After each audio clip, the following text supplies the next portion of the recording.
Well, on what we all thought was her deathbed, my mother said, well, at least now I get to find out who killed John Bonet.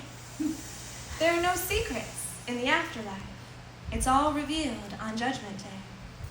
And I've always liked to say that all of life's mysteries and misunderstandings will eventually come out in the cosmic wash. Leave it to death to put a kibosh on our mundane curiosities, unravel resentments and absolve animosities, because all the atrocities of Monday are bound to make sense one day.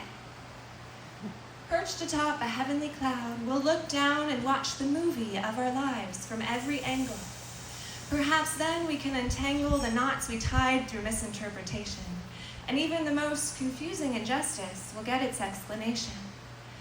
We'll learn which conspiracies were true from the start, and what prompted cavemen to first create art. We'll witness the moments in which one yes could have flipped the whole script, and we'll see the bump in the rug before we tripped. But in this film, we'll be stripped of our meat suits and see only our souls traversing the earth, interpreting their roles as fleshy beings. And perhaps then we'll start seeing the subtle energetic forces that we know are key players in our prayers, but we can't fully grasp. And we'll finally clasp the loose ends of our more basic human questions. Like for Stacy, who will realize that Damien didn't ignore her because she teasingly told him he annoyed her, but because he actually adored her to a degree that robbed him of his ability to meet her gaze. And Mama Jones will see it wasn't Kurt's rebellious phase that made him skip school. It was his inability to conform to the unwritten rule of societal norms that everyone else seemed to just know. And Lacey will learn that her lucky bamboo didn't grow because it was just a smidge too far from the east window.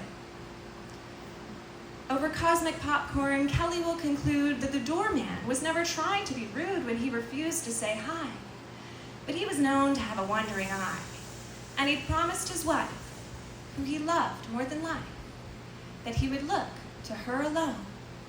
And it will become known that Samantha didn't smirk because she was uptight, but because she engaged in a perpetual fight with social anxiety while thrust in a society that glorified charisma and charm, but she never meant any harm, and neither did Neil when instead of saying, "Good job, son," he asked, "So what's next?" When all Billy wanted was to pass his dad's test. But as a father, he thought his job was to push his boy to do his best. And sweet Cindy will surmise that the world was never against her.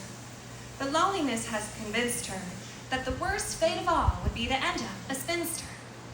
And even though there is no way she could have missed her Mr. Amazing, it's not until she's gazing from her angelic post that she realized how deeply engrossed she was in the narrative that without him, her life hadn't yet begun.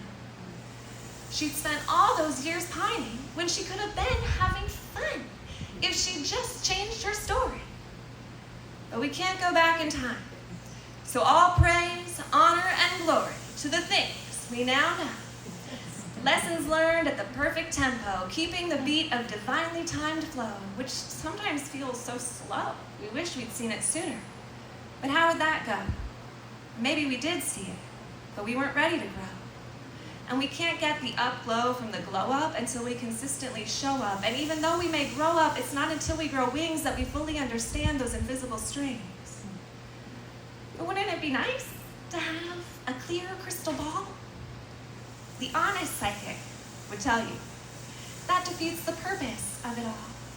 We're meant to learn as we go. No more tomorrow than today. If we had all the answers now, there would be no game to play.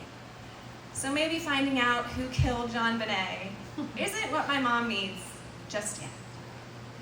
And maybe one day we'll say thanks to our deepest regret. And we'll see the puppet strings behind the kismet. And our every doubt we will come to squash as the truth comes out in the cosmic wash.